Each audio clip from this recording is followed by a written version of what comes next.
Hello and welcome. This is the Zen community of Oregon, making the teachings of the Buddha Dharma accessible to support your practice. New episodes air every week.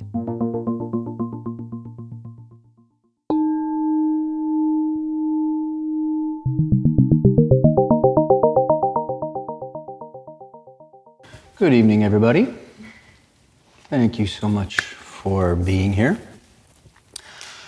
I thought tonight I would talk a little bit about Zen and creativity. I've had a kind of creative efflorescence in my own life, and I thought it would be interesting to speak to this. Dogen Zenji, who is a wonderful teacher in our tradition, in some of Dogen's teachings talks about there's a circle of practice. There's practice, which is what we were doing just a few minutes ago. There's realization, which is the experience that comes from that practice, from the ordinary to the profound. And then there's expression. And Dogen says that the circle of the way is only complete if you have all three aspects. So you stop, you see the depth of what you are. You give life to that in some way. And it really is a form of creativity. In another teaching by Dogen Zenji, he says that what characterizes someone who is ripening in their Zen practice is that they can give expression to their experience in a fresh way. They don't have to make a recourse to what has been said before or necessarily parrot the words of others, but because each of us is touching something genuine in our own heart, we can give life and expression in different ways to that which is genuine. Right. So I want to talk about creativity. And sometimes we talk about some people are a creative people, right? And we think some people are not creative people. But from a Zen perspective, we are all creative people. And some of that is very beautiful creativity, and some of that is pretty harmful creativity. You could even say we're a mix of conscious and unconscious self and world creators. Sometimes we know we're creating, and sometimes creation is going on, and we don't know that we're doing it. And this has different levels that I want to appreciate with you. On one level, the very fact of experience right now is your creativity. There is no experience without this body-mind. There is no experience without this body-mind. This body-mind is the only body-mind you ever intimately know, and therefore everything you experience is a creative act. You are the medium for everything that happens. No body-mind, no rainy day. No body-mind, no difficult morning. No body-mind, no tree, bird, thought, image, voice, taste of the tea. And this is your body-mind. Whose else would it be?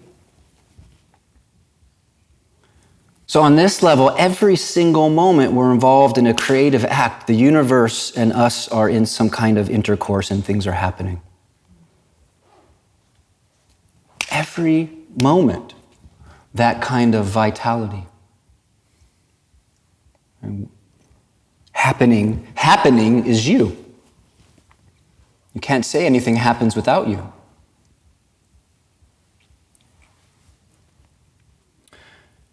On another level, we are continual storytellers. Dharma teachers love to talk about how people tell stories, and they like to tell you that it'd be good to stop telling stories. And that could be pretty helpful. Especially when vigilance of practice is absent. We are making up alluring stories about people we haven't even talked to. We're making up painful stories about things that haven't happened. Some of them are based on things that have actually happened. Some of them are not. We are just creating it. Pops up in our mind, comes with a feeling, comes with images. We react to those feelings and images. We have stories about the feelings and images that we conjured with the thoughts we had. It's a very creative act, actually. Human beings paint in the gaps of our actual knowing. We fill in with little tidbits. And some of the sobering studies about this are when some people who say they witness a crime, and how quickly after the actual perceptual moments, the mind begins filling in details because the uncertainty is hard to bear. As soon as there's any kind of pressure, the mind begins turning and associating and adding. Think about how hard it is to not know what someone whose opinion you esteem thinks about you. Think about how hard it is when someone has power over you, let's say in a workplace, and how the tendency is to really fill in the gap with what you don't know and make up story. Right? We create our version of what so-and-so is thinking or feeling.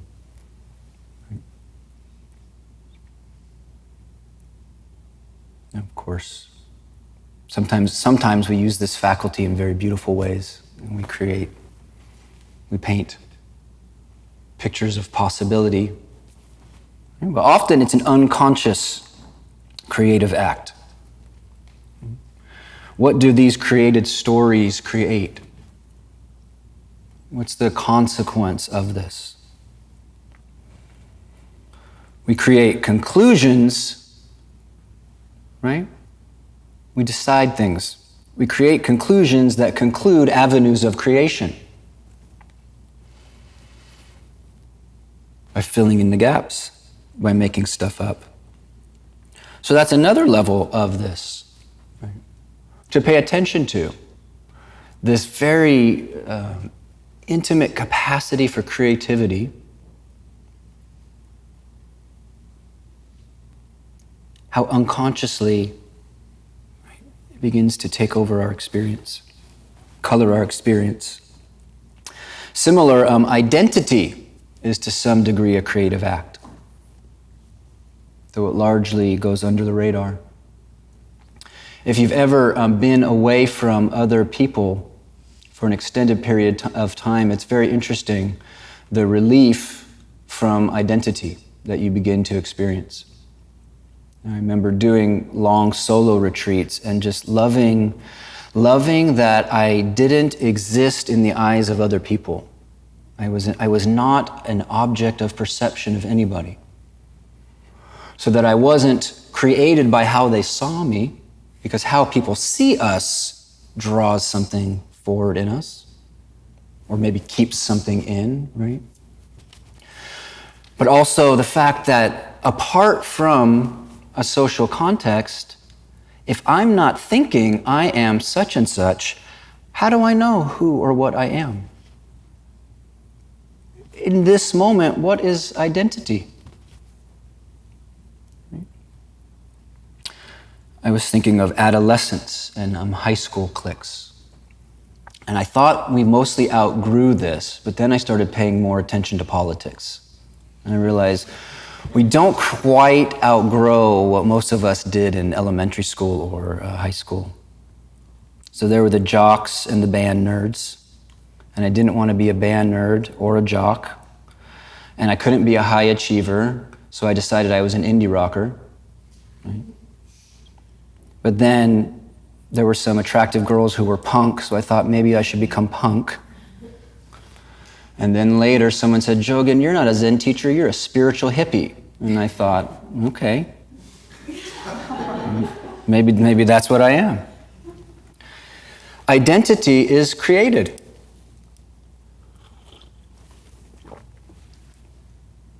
Right? Culture is a force in that. Culture co-creates identity with us. We get messages, family, society, so forth, says, you're that. You're this way because you have these particular markers.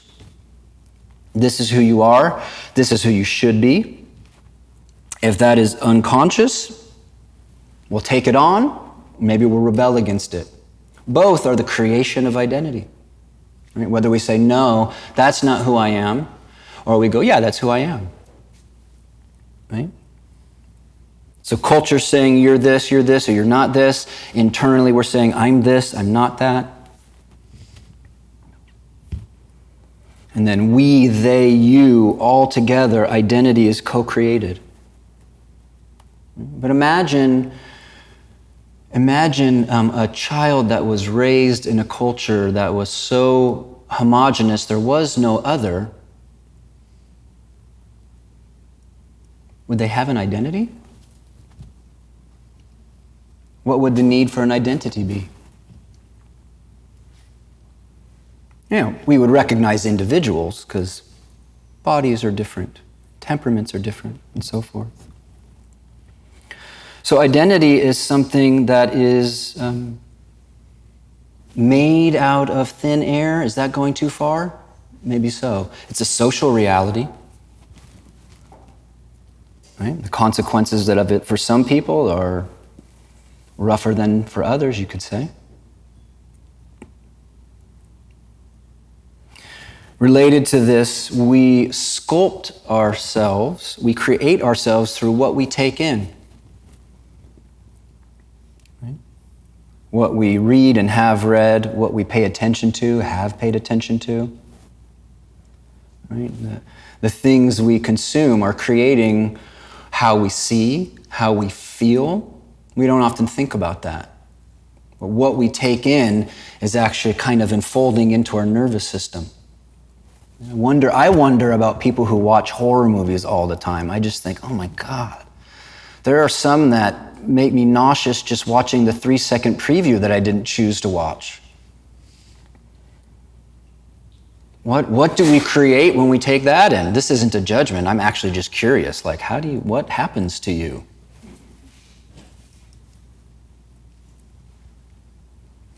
And what we expose ourselves to. Or you could say it's a creative act to reject exposing yourself to certain things. One of the nice things, for example, many of you know about punk or indie rock culture, is there were some things from the mainstream that you rejected. You rejected it because it was cool to reject them, but it turns out that some of them were worth rejecting. Right? That's just my opinion. That's just another creation. So what are we taking in that is changing us, that is creating us day by day, even mutating us? Everybody nowadays knows somebody who has been mutated by an internet dark tunnel. Somebody has a so-and-so in their family who had too much time and they went down a Reddit path and they never returned the same way. Right? You hear about this.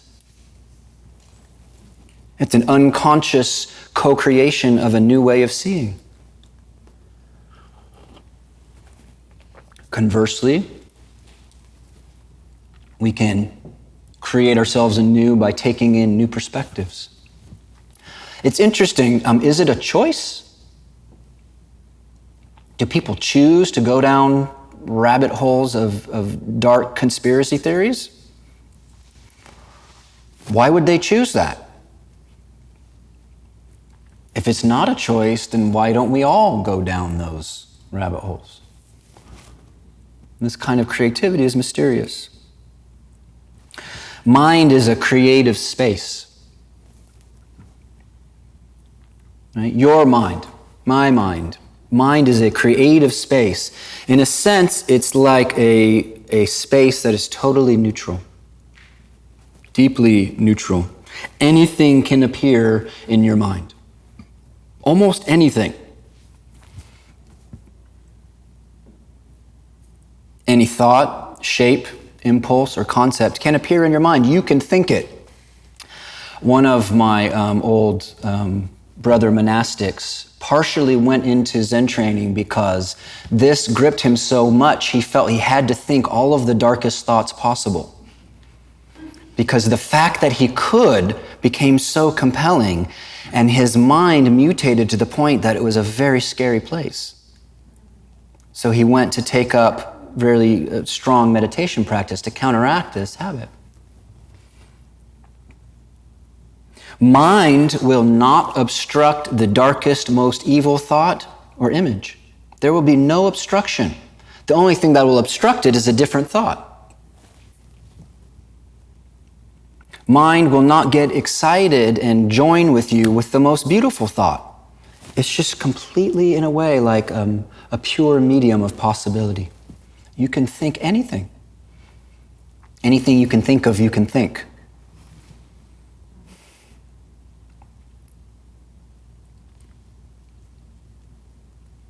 In the Dzogchen teachings, they say mind is empty in essence, radiant in nature. That radiance is the fact that it's pregnant with creativity. Stuff arises out of it. Right? It's pure possibility. Now you can work with that creatively. You can clear out old junky creations that don't inspire you and allow new ones to arise in the space of your mind. It's one of the beautiful, I consider, lower hanging fruits of meditation. Right? Like if you do a retreat and you're steadily clearing out the mind, eventually you have new perspectives come in on your life. They didn't have room before. Right? If mind is a space that's already always getting filled with the same old stuff, you're not going to be able to have a fresh outlook on life. Sometimes psychedelic medicine serves this kind of function. It sort of breaks up the fixity of mind.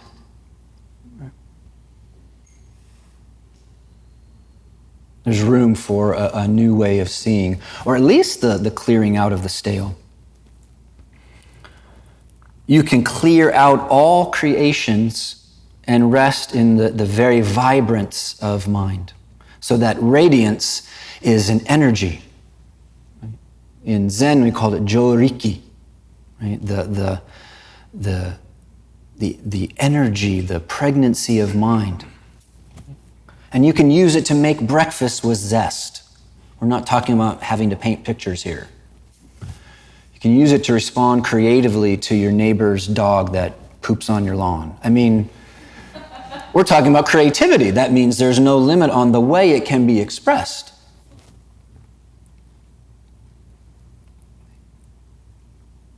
You can train to have a frictionless space of mind so that all kinds of things come and go. That's not the normal mode of human being. The normal mode of human being is we kind of hook onto only certain things in our mind. And we want to keep them around. We kind of go in these small loops. But you could practice just allowing everything to come and allowing everything to go.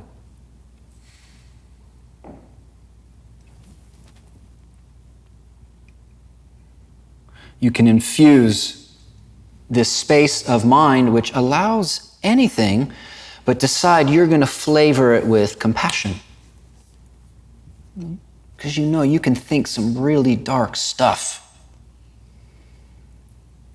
Or many people realize, I mostly think self-centered thoughts. There's a sober point in practice where you're watching and you think, boy, I think so much about myself. And even when I think about other people, it's about myself. What can I do for so-and-so so they'll like me better?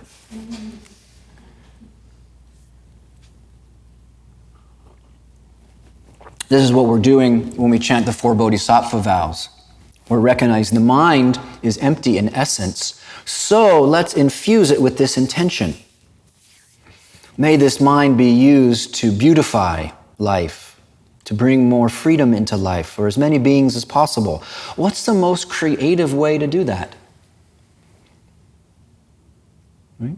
Knowing what we know about suffering and knowing how creative the mind is, what is a way that each of us can help contribute? Some people feel like painting these circles is a way to do that. So that's Shodo Harada Roshi. He's full of bursting with that kind of vibrant energy that comes from the empty essence. He likes to do calligraphy, paint these beautiful circles. That's full of his energy. All of these are creative acts. So I want to invite you now to just observe your mind as a creative space. So bring attention to the mind. Right? It's almost as if you're now, it's like you have your head in a fishbowl, so to speak. But don't get caught up in the thoughts. Just now illuminate the space in which thoughts happen.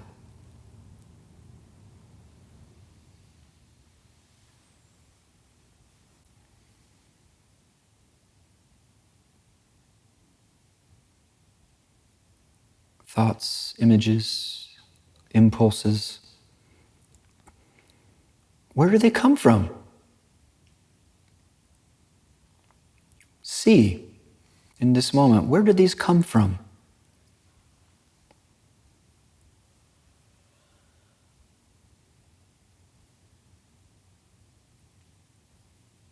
Where do they go to?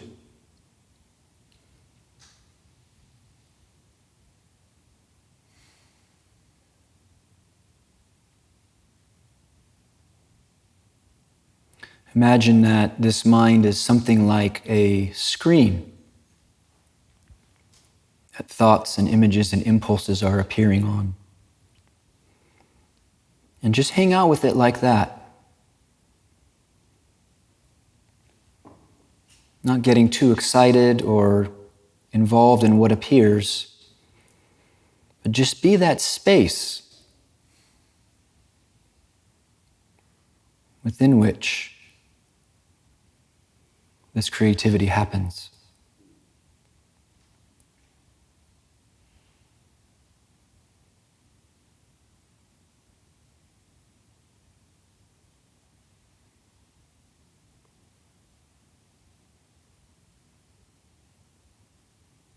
Now think a beautiful thought. Think a generous, loving thought about somebody in your life. Or bring in a beautiful, generous image.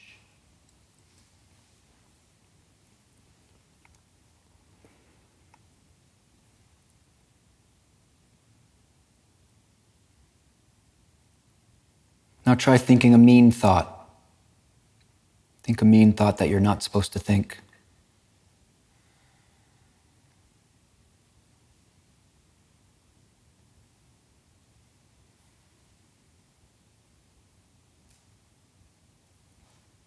And then relax so all the thoughts and images just sort of dissolve like sugar dissolving in water. And just feel the very space itself of mind.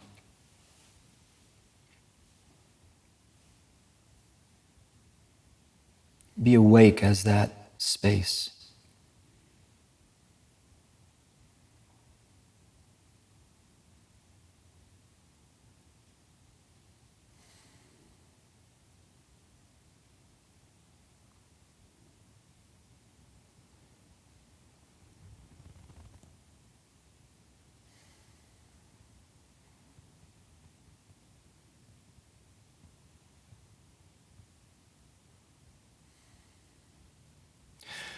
So the mind is, it says in one Mahayana Sutra, the mind is the painter of the world. The mind is the painter of the myriad universes. Right? And to not let that happen without our consent. Or when it is happening in a way that we might not want to really know what's going on, right? To watch it in action. In a sense, just to see it is enough.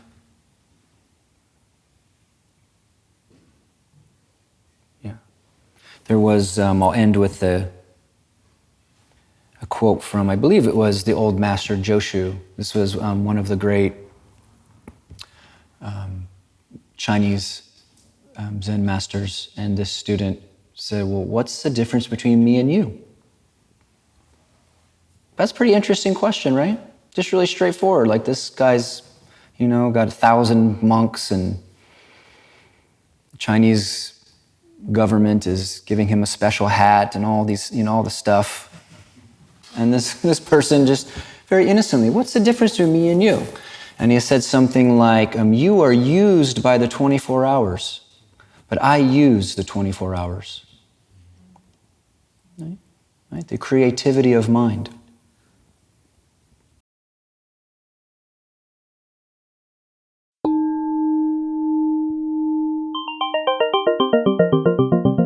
Thank you for listening to the Zen Community of Oregon podcast, and thank you for your practice. New episodes air every week. Please consider making a donation at zendust.org. Your support supports us.